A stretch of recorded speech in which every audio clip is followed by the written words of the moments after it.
전직 시험을 준비하시는 전국의 모든 수험생 여러분, 반갑습니다.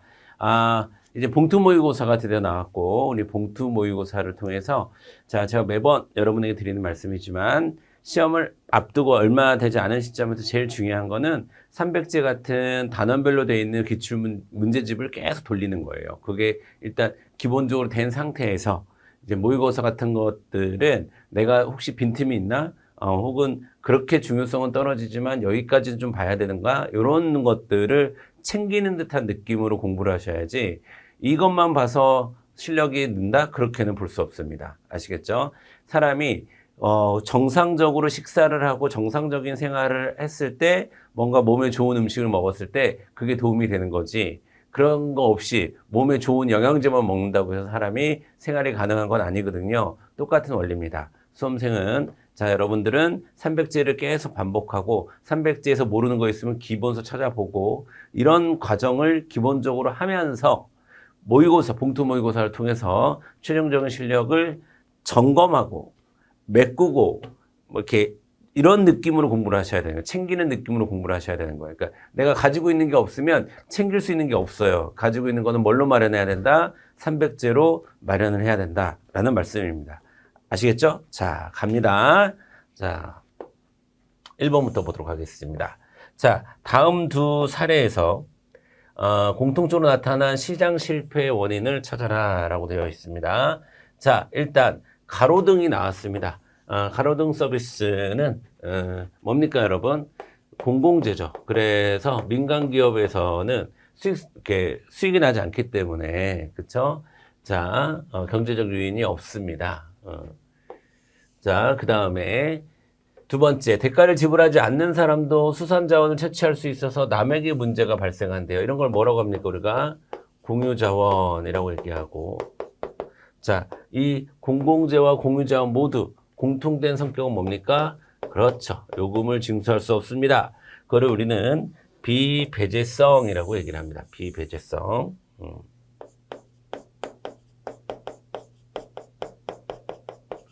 아시겠죠? 비배제성의 문제를 가지고 있습니다. 되셨습니다. 그럼 정답 몇 번? 4번으로 가주시면 되겠습니다. 어렵지 않은 문제였어요. 자, 2번 갑니다. 자, 다음 중 다음 자료에 대한 옳은 분석은 몇 개냐라고 했더니 일단 외부 효과가 발생해서 XJ와 YJ 시장에 보조금을 지급하거나 세금을 부과하고 있다고 합니다.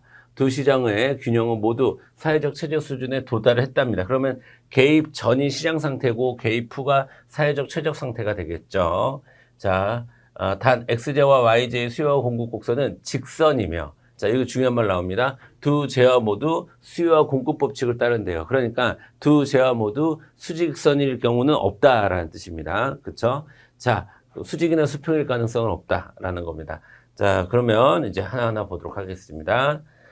자, 먼저 기억번 보도록 하겠습니다. 개입 전 XJ 시장은 과소거래의 문제가 나타난다라고 되는데 여러분 아니죠. 지금 시장 거래량이 3개인데 몇 개로 줄였어요? 사회적 최적 상태에서 2개로 줄였잖아요. 그 얘기는 과소거래가 시장 상태는 과소거래가 아니라 과다거래가 이뤘었던 거죠. 자, 즉 다시 얘기해서 외부 불경제 문제가 발생했던 거죠. 자, 그러면 정부에서는 세금을 부과했겠죠. 그쵸? 네. 자, 그 다음에 니은번 보도록 하겠습니다. 니은번. YJ 시장은 소비 측면에 외부 경제가 나타났다. 자, YJ 보겠습니다. 자, 4개였는데, 즉, 최적 상태는 6개요. 그러면 이 상태가 과소 생산되고 있었다는 얘기죠. 과소. 즉, 외부 경제가 나타났다라는 겁니다. 그러면 보조금을 지급했겠죠.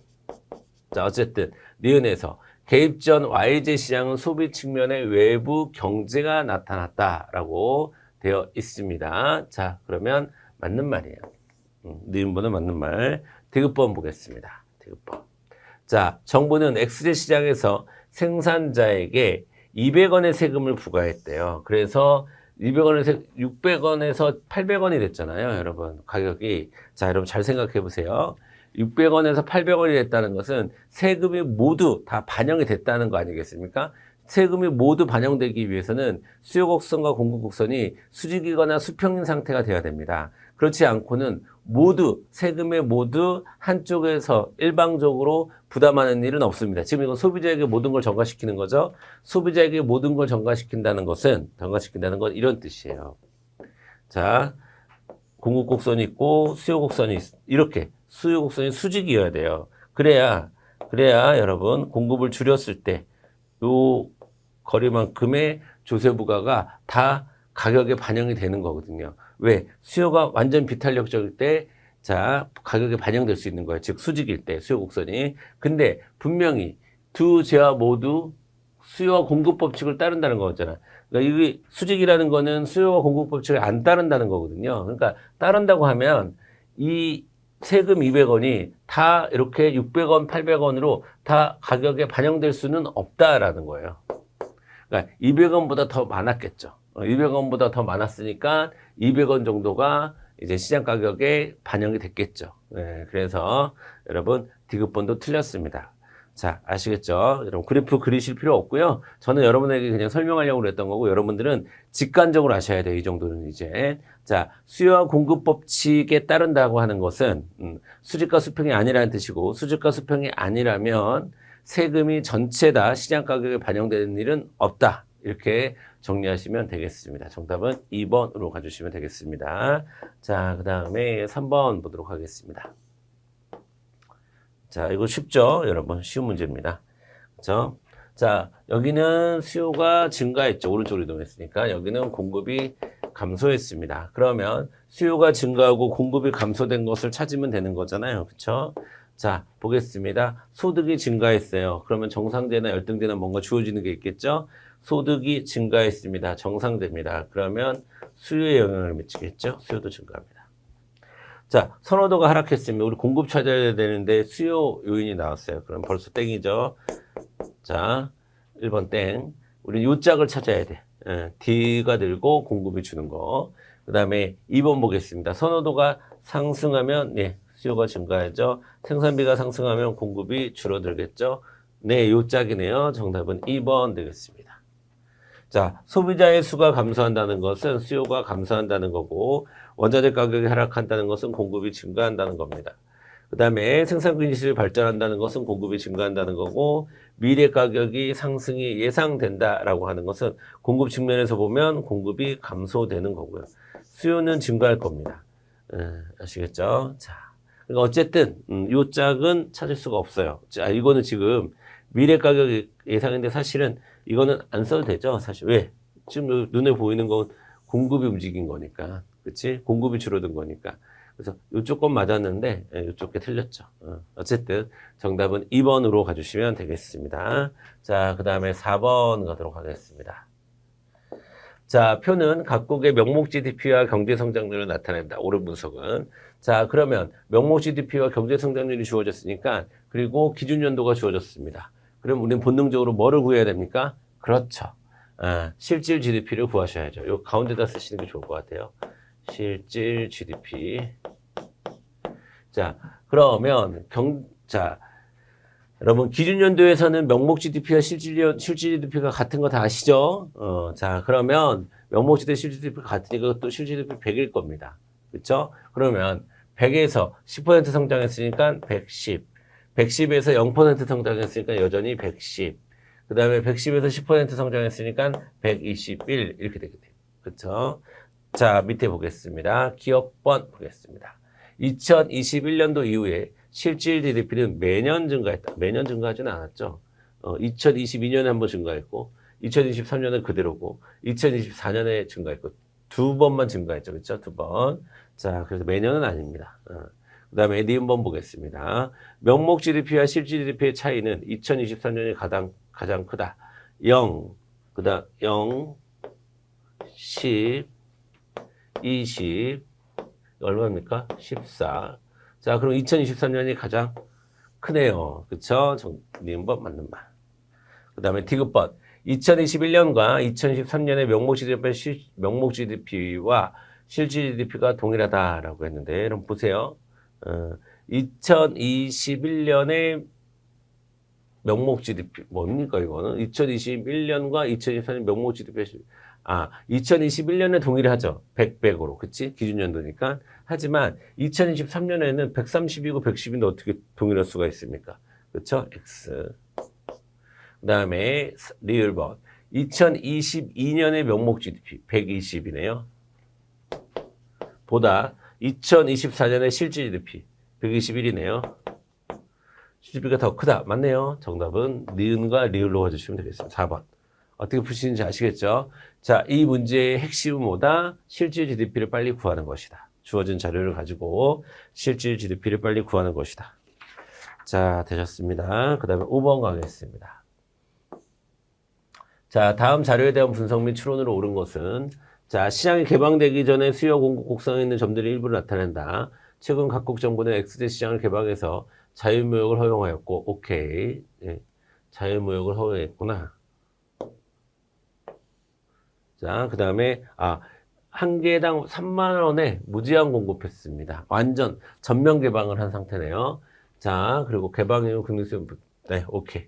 됐습니다. 자, 그러면 이 주어진 표를 가지고 우리가, 시장 곡선을 그릴 수 있어야죠. 자, 먼저, 자, 일단, 개방이 되기 전에는, 여러분, 요 상태였겠죠. 균형이.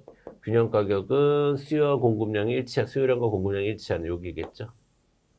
자, 그러면 가격은 4만 원. 그렇죠? 그다음에 공급량 균형 거래량은 900. 자, 요랬을 겁니다. 요랬을 건데.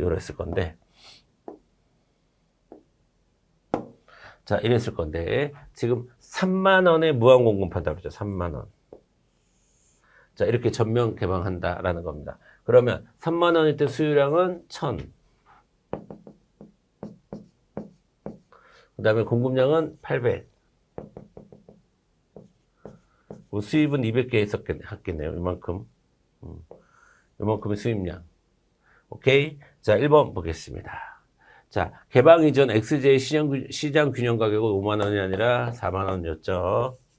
그 다음에 2번. 개방 이후 수입량은 100개가 아니라 200개겠죠. 3번. 개방 이후에도 국내 소비자 잉여는 변하지 않는다. 아니죠. 소비자 잉여는 더 증가하죠. 자, 요만한 크기에서, 요 삼각형으로 커지죠. 소비자 잉여는. 소비자 잉여는 증가한다. 자, 그 다음에 4번. 개방 이후 국내 생산자의 공급량이 100개 증가하더라도, 그쵸? XJ는 수입된다. 왜냐면 몇 개가 필요하니까 200개가 필요하니까 100개 증가해도 100개 수입을 할 겁니다. 왜? 사람들이 원하는 건 1000이고 국내 공급은 800이라는 거예요. 그러면 이걸 900으로 늘린다 하더라도 사람들이 원하는 게 1000이기 때문에 100만큼의 수입은 발생할 것입니다. 어렵지 않죠? 정답은 4번 되겠습니다. 그렇죠? 자, 6번 가겠습니다. 밑줄 친 기업과 미음에 대한 설명으로 옳은 것은 자, 1번부터 보겠습니다. 자, 보세요, 여러분. 다모자 수용성에 이중 언어 교육이 미치는 영향이에요. 그럼 여기에 이게 미치는 영향이잖아요. 그럼 이게 독립 변수고 이게 종속 변수가 돼야 되겠죠. 그렇죠? 예. 그래서 거꾸로 됐습니다. 틀렸고. 2번. 디귿 연구는 질적 연구도 아니죠. 질적 연구가 아닌 이유 세 가지를 얘기해 볼까요? 하나는 미치는 영향관계를 알아보는 거 양적 연구입니다. 두 번째는 설문조사를 했습니다. 양적 연구입니다. 세 번째는 지금 미음이 보니까 문화개방성과 교류행동의 의지 정도를 지수화했대요. 이런 걸 뭐라고 해요, 우리가? 조작적 정의라고 얘기하잖아. 자, 요 세 가지. 영향, 설문조사, 조작적 정의. 이거 다 뭐라는 사인입니까? 양적 연구라는 사인이죠. 자, 그러니까 틀렸습니다, 이거. 질적 연구가 아니라 양적 연구가 되겠고요. 그 다음에 3번 보겠습니다. 3번.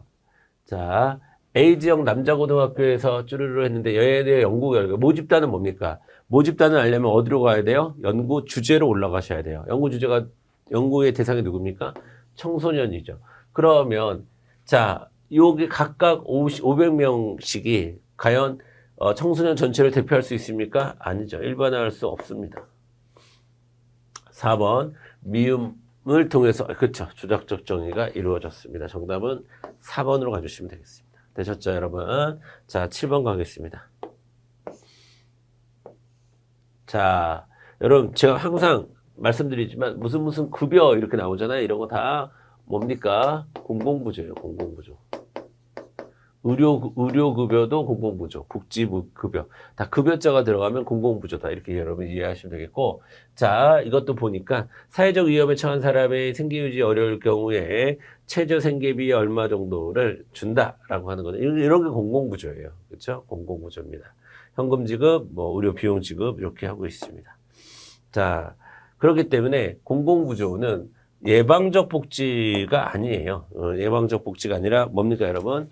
처방적 복지죠. 사후 처방적 성격을 갖습니다. 사전 예방적 성격을 갖는 것은 보험이고요. 그렇죠? 사후 처방적 성격을 갖는다. 예방이 아니라 사회적 위험이 발생한 다음에 거기에 대한 대응으로서 처방으로서 존재하는 거죠. 그 다음에 2번 갑니다. 사회보험보다 공공부조가 소득지원 효과가 더 크다. 맞아요. 정답은 2번이겠네요. 그렇죠? 그 다음에 3번 혜택의 비효율성이 높은 보편주의에 입각한 공공부조는 선별주의죠. 여러분 선별주의. 그 다음에 급여 대상자의 도덕적 해이를 방지하기 위해서 생산과 복지를 결합했다. 생산과 복지를 결합한 내용은 없습니다. 이건 이제 기든스의 제3의 길 생산적 복지에 대한 설명인데 이 주어진 자료와는 어울리지 않습니다. 정답은 2번으로 가주시면 되겠고요. 그 다음에 8번 가겠습니다. 갑과 병의 문화이에 대한 태도에 대한 설명이래요. 딱 보니까 일단 갑은 뭐래요? 각자 지불하는데 그게 세련되고 진보된 문화되고 우리 사회가 받아들였으면 좋겠대. 이런 걸 문화사대주의. 외국에서 하는 건 무조건 좋은 거야. 라는 문화사대주의. 아니야. 오히려 우리나라 사람들이 우리나라 문화가 훨씬 더 좋은 거야. 사람들이 우리나라를 본받아야 돼. 라고 하는 거. 자문화. 아니야. 각각의 의미가 있어. 그 사회의 맥락을 살펴봐야 돼. 문화상대주의 되겠습니다. 자, 1번 가겠습니다. 갑의 태도는 선진문물승에 적극적이죠. 자, 적극적입니다. 그게 이제 사대주의의 유일한 장점이죠. 그 다음에 2번. 자, 자문화는 자국의 문화정체성을 강화시키죠. 그 다음에 3번. 갑과 을의 태도는 모두, 갑과 을의 태도를 묶으면 뭐가 되니까 문화 절대주의가 되죠. 여기에 상응하는. 그렇죠? 자, 문화의 다양성을 저해할 수 있다는 비판을 받는 거 맞습니다. 정답은 3번 되겠네요. 을병의 태도는 모두 특정 문화를 기준으로 을병이 아니라 뭐라고 해야 돼요? 갑을이라고 해야 되죠. 병은 문화 상대주의니까. 자, 그래서 옳은 진술은 3번밖에 없습니다. 자, 9번 넘어가겠습니다. 다음 자료에 대한 설명으로 옳지 않은 것은 자, 게이트볼 동호회, 농촌진흥청, 시민단체 이렇게 세 가지가 나왔네요. 게이트볼 동호회. 자, 이거는 일단 어디 소속되어 있는 건 아니고 이렇게 이런 것을 우리가 기본적으로 자발적 결사체라고 이렇게 하는 거죠. 그 다음에 농촌진흥청 같은 경우에는 공식 조직. 그 다음에 또 시민단체 같은 경우에는 자발적 결사체이면서 동시에 공식 조직으로서 성격을 갖는 거죠. 자, 1번 보겠습니다. 공식 조직은 뭐 과업 달성을 목적으로 하는 사회 조직이다라고 했는데요. 자, 예, 맞는 말이죠. 2번. 자, 자발적 결사체는 1차 집단과 2차 집단의 성격의 구분이 모호하고요. 동시에 갖는다. 맞습니다. 그 다음에 자발적 결사체에 해당하는가라는 질문이 가 자리에 들어가잖아요. 가 자리에 들어가면 어떻게 됩니까? 그러면 이것도 자발적 결사체, 이건 아니고 자발적 결사체. 예, 맞죠? 이 질문 들어갈 수 있죠. 그 다음에 나에는 공식 조직 내의 구성원을 전제로 형성되는가? 이거는 이제 비공식 조직을 얘기하는 거잖아요. 그렇죠? 그런데 지금 비공식 조직은 없어요. 그래서 4번 같은 질문이 들어가 버리면 다 아니오라고 대답을 해야 됩니다. 아시겠죠? 때문에 나 자리에 이 질문은 들어갈 수 없다. 이렇게 정리하시면 되겠습니다. 자, 그 다음에 10번 가겠습니다. 자, 다음 글에서 사회변동의 방향을 바라보는 필자의 관점에 대한 옳은 설명만 골라라. 자, 정해진 하나의 방향을 향해 전진한다. 이거 뭡니까? 진화론이죠.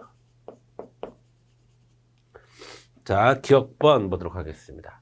서구중심적 사고라는 비판을 피하기 어렵다. 맞아요. 따라와. 라는 거니까. 그 다음에 사회변동의 방향을 예측하여 대응하기 어렵다. 아니죠. 예측하기가 쉽죠.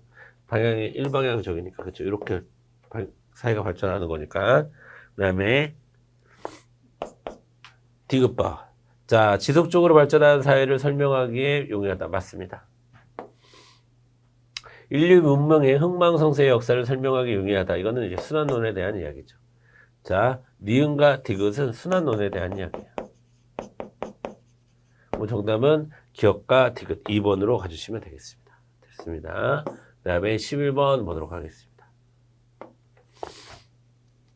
다음 사례에 대한 법적 판단으로 옳은 것은, 자, 주유 후 출발을 시도가 했는데 고장이 나서 작동하지 않았어요. 이거 혼유한 거네. 경우차인데 휘발유를 넣고다. 자, 을은 병의 실수로 발생한 것이기 때문에 자신은 아무런 책임이 없다고 주장하고 있다. 이에 갑은 을을 상대로 법원에 소송을 제기했다. 1번 보도록 하겠습니다. 갑은 물질적 손해에 대해서만 소송을 제기할 수 있다? 아니죠. 여기 만자가 틀렸죠. 뭐에 대해서도? 정신적 손해에 대해서도. 자, 정신적 손해배상도 주장할 수 있다. 이렇게 해야 되고요. 그 다음에 2번. 을은 사용자로서 일반 불법행위를 질 수 있다라고 하는데 일반 불법행위가 아니라 특수불법행위죠. 사용자 배상 책임. 3번. 병은 피고용자이기 때문에 손해배상 책임을 지지 않는다라고 하는 아니죠. 병도 일반 불법행위의 책임을 지죠. 그 다음에 4번. 갑과 을은 재판 이전에 조정을 통한 합의를 이끌어낼 수 있다라고 하는데 예, 재판 이전에 조정을 하면 합의를 이끌어낼 수 있습니다. 재판상 하회와 같은 효력을 갖게 되는 거죠. 자, 맞는 건 4번 되겠습니다. 12번 갈게요. 자, 가다는 구속된 사람이 석방될 수 있는 세 가지 경우래요. 이에 대한 설명으로 옳은 것은 이라고 되어 있는데 자, 가 보겠습니다. 가 보겠습니다. 재판을 진행했는데 혐의를 인정하기 어렵대요. 그래서 판결이 내려졌대요. 이건 이제 무죄죠, 무죄. 집에 갈 수 있죠, 무죄 받으면. 그 다음에 나 보겠습니다. 자, 재판을 받기 전에 구속된 사람의 구속 자체가 정당하지 않다는 결정이 내려진 경우. 자, 이런 걸 우리가 구속적부심사라고 얘기하죠. 이것도 집에 갈 수 있죠. 여기서 이제 구속이 부당하다라는 결론이 나오면 재판을 받은 도중에 구속된 사람이 법원에 보증금을 이거 뭡니까? 보석이죠. 자, 1번 보도록 하겠습니다. 1번. 무죄가 확정될 경우 구속된 사람은 국가를 상대로 손해배상을 청구할 수 있다. 아니죠. 손해배상이 아니라 그러니까 손해배상이 아니라 형사보상을 청구해야 되죠. 형사보상을. 2번 보겠습니다. 2번. 자, 2번 볼게요.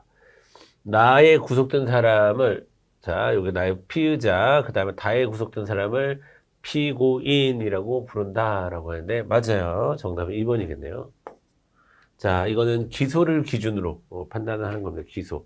기소 전, 기소 후. 그쵸? 자, 그래서 2번이 맞는 말이고요. 그 다음에 3번.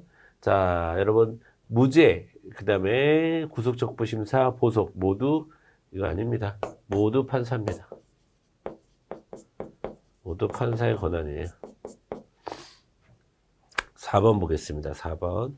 자, 형사소송 과정에서 모두 나타난다. 그러면 제일 앞에 나오는 게 나, 피의자 신분일 때, 그 다음에 다, 피고인 신분일 때, 그 다음에 최종적으로 가.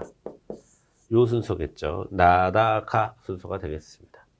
가나다 순서가 아니라. 그래서 12번에서 맞는 거는 2번. 13번 가겠습니다. 자, 민법의 기본은 즉 A래요. A. 자, A. 자, 그러면 그 A에 대한 설명으로 가장 적절한 것은 자, 자유로운 의사에 따라서를 강조하는 겁니다. 이런 걸 뭐라고 하면 그럴까? 계약 자유의 원칙이라고 하죠. 1번 보겠습니다. 자본주의 발전하는 과정에서 나타난 개인 간 불평등 아니죠. 계약 자유가 되면은 개인 간 불평등이 심화될 수 있어요. 그리고 이건 근대 민법의 원리입니다. 지금 이거는 지금 현대 민법의 원리를 설명하고 있잖아요. 그 다음에 2번 제조업자에게 고의나 과실이 없더라도 제조물의 결함으로 발생한 자, 이런 거는 무과실 책임이고 지금 주어진 거는 계약자의 원칙이고 그 다음에 3번 보겠습니다. 근로계약 체결 시 최저임금법에 근거해서 임금의 최저 수준을 보장하는 것을 A를 제한하는 것이다. 그렇죠. 이거를 우리가 계약 공정의 원칙이라고 하고 계약 공정의 원칙은 이 계약자의 원칙을 좀 제한하는 거예요. 자, 그래서 정답은 3번. 4번. 계약자의 원칙에 따르면 계약 상대방을 선택할 수 있는 자유는 보장되지만 누구와도 계약을 체결하지 않을 자유까지 보장되는 것은 아니다. 아니에요. 다 포함된다. 보장된다. 이 뒤가 틀렸네요. 되셨죠? 여러분 14번 가겠습니다.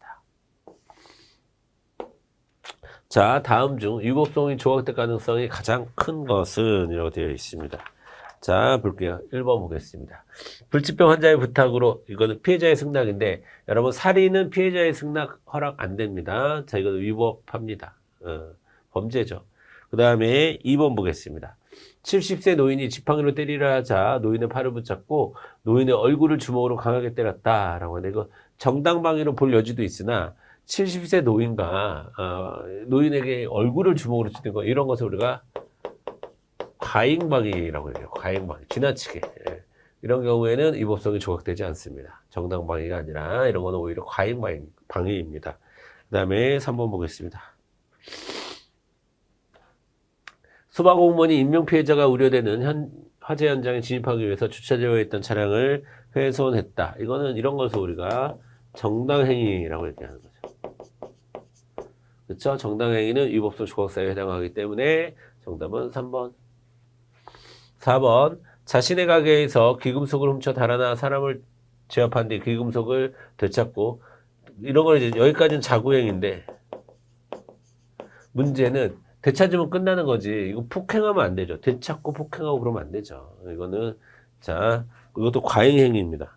이런 경우에는 위법성이 조각됩니다. 정답은 3번 정도가 위법성이 조각되지 않습니다. 이런 거는 위법성이 조각되지 않고 3번 정도가 위법성이 조각되는 사유다. 위법성이 조각되는 정상적인 사유라고 볼 수가 있습니다. 되셨죠?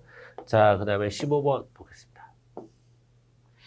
우리나라에서 거주하고 있는 외국인에게 참정권은 일부 주민투표에서 제한적으로 인정을 받고 있습니다. 정답은 3번이에요. 여러분 우리나라에서 외국인은 정당에 가입할 수 없고요. 정치자금 기부할 수 없고 그 다음에 예, 지방의회 선거에서는 이것도 피선거권이 아니라 선거권은 안 돼요. 선거권을 제한적으로 인정할 수 있습니다. 이건 다 안 되고 아시겠죠? 그래서 2개 외워두세요. 우리나라에 거주하는 외국인에게는 원칙적으로 참정권 인정되지 않지만 예외적으로 참정권 인정되는데 그게 바로 주민투표에 참가한다거나 아니면 선거권을 제한적으로 받는다거나 그 정도가 있습니다. 자, 그 다음에 16번 가겠습니다. 16번. 자, 호주제에 대한 이야기네요. 자, 1번 보겠습니다. 헌법 불합치 결정에 불복하여 대법원에 상고할 수 있다라고 했는데요. 여러분, 헌법재판소의 결정을 가지고 대법원에 갈 수 없어요. 그 다음에 2번 보겠습니다. 개인의 조동성은 현대복지, 아니죠. 인간의 조동성 실현, 자유, 평등과 같은 민주주의의 이념은 근대에서, 현대가 아니라 근대에서 성립된 거죠. 그 다음에 3번. 자, 민법 개정안 의결. 자, 이거는 일반 의결 정족수. 과반수 찬성에, 과반수 출석에.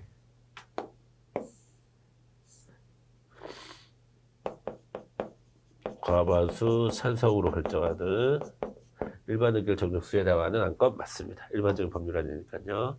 정답은 3번. 그 다음에 법률안을 국회에 제출한다. 그러면 국무회의에서 국무위원 과반수 국무회의는 의결을 하지 않아요. 국무회의는 심의기관인데 심의한다 이렇게 해야 되지 의결을 하지 않습니다. 아시겠죠? 자, 그래서 옳은 것은 3번.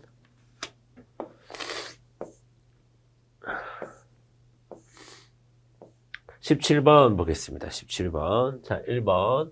자, 다음 헌법조항과 관련된 내용으로 옳은 것은, 자, 이거는 지금 전체적으로 교육권에 대한 이야기고요. 그렇죠? 교육권은 여러분 사회권을 얘기하는 거, 사회권의 종류죠.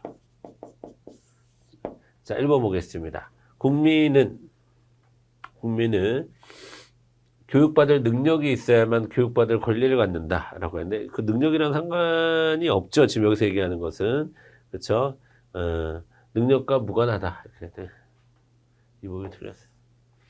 그 다음에 2번 보겠습니다. 교육받을 권리는 어떤 경우에도 침해받지 않은 본질적 권리이다라고 했는데 여러분 어떤 경우에도 침해받지 않은 본질적 권리는 자유권 같은 걸 얘기하는 거예요. 그래서 본질적 권리라고 볼 수가 없습니다. 그리고 어떤 경우에도 침해받지 않진 않죠.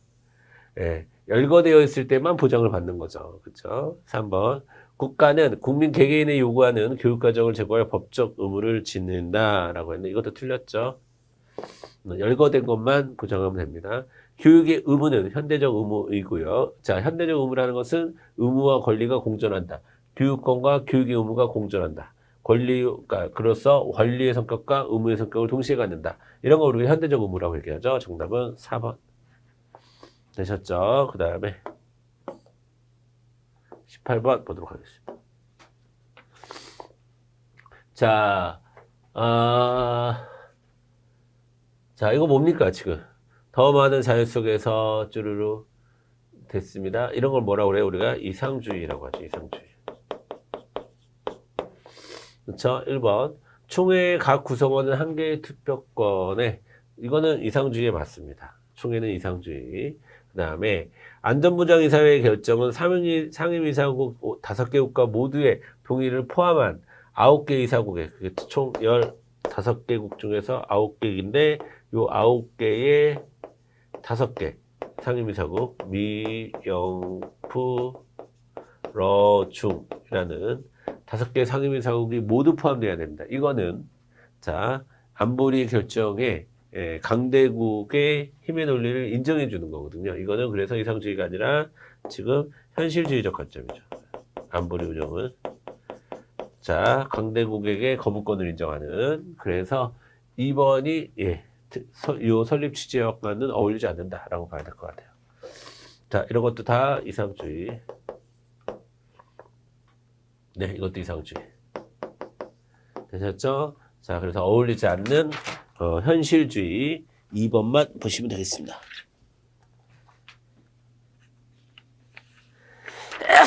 그죠? 자, 19번 가겠습니다.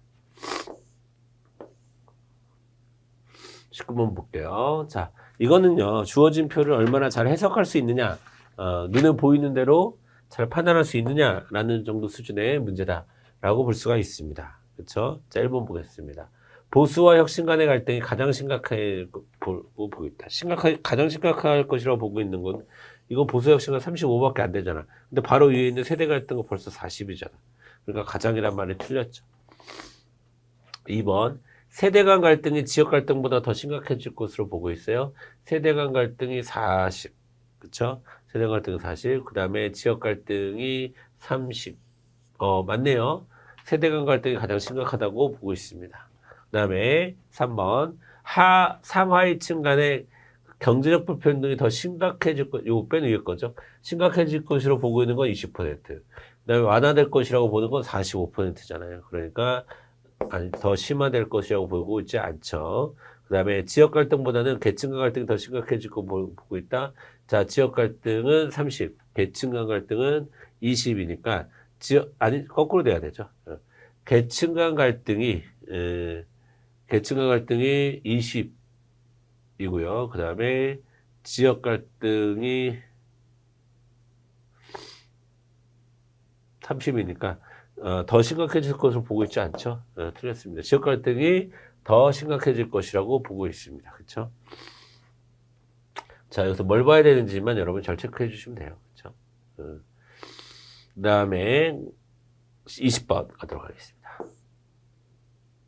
어쨌든 19번에서 맞는 말은 2번, 그 다음에 20번 보겠습니다. 자, 국민이 직접 선거로 선출된 대통령은 누구누구를 차기 국무총리 지명하려고 하고 있답니다. 국무총리 임명동의 통과시켜야 되고 다음날 누구는 국무총리 인사 대청을 받아들여서 장관을 임명했다. 1번 보겠습니다. 대통령은 국민에 대하여 정치적 책임을 지죠. 대통령제에서는. 2번 보겠습니다. 자, 대통령은 국회 다수당의 추천에 따라 아니죠. 추천 이런 거 필요 없습니다. 그냥 지명하고 그 다음에 동의를 받는 거죠. 추천이 아니라 국회의 동의가 필요한 거지 추천이 필요한 건 아니죠. 3번 보겠습니다. 의원 내각제적 요소를 가진 대통령제에서 나타나는 현상이다라고 하는데 맞아요. 국무총리가 존재한다는 것 자체가 의원 내각제적인 요소다. 그렇죠? 자, 정답은 3번. 4번. 국무총리는 국회 동의를 받아 대통령에게 장관의 임명을 제청한다. 이거 국회 동의 받을 필요 없어요. 국무총리가 임명되는 과정이 국회 동의가 필요한 거지 국무총리가 장관을 제청할 때 국회 동의가 필요한 것은 아닙니다. 아시겠죠? 자, 여러분 이렇게 해서 우리가 20개의 문제를 같이 풀어봤습니다. 여러분 문제의 포인트를 잘 정리하시고 꼭 복습을 해보시길 바라겠습니다. 자, 다음 2회차에서 다시 뵙도록 하겠습니다. 수고하셨습니다.